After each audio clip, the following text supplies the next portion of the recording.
everyone, this is Professor McGee. Sorry that I'm not able to meet you in person tonight, but obviously better safe than sorry when it comes to the weather and icy road conditions. I'm also sorry that I'm not able to turn on my webcam. For some reason, my webcam is having a really strange delay from the video, so it just isn't working. So anyway, you'll just have to get to know my voice, and then next week you'll actually get to meet me, or in 2 weeks you'll get to meet me in person. So not great timing with us being off, not meeting as a class next week. We still have work to do, but that's okay.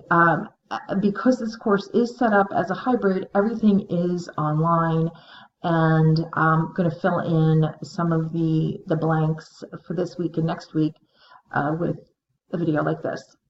So the first thing that I want to say is what my definition and vision of strategic social media for this course is. So strategic social media is using social media to achieve a purpose. So it could be to sell a product, but it could also be to get someone to read an article that you wrote, because maybe you're trying to increase your profile as a thought leader, or somebody who's really interesting. Maybe you want to enact change in your community and you are starting a petition or an information campaign. You can be a nonprofit.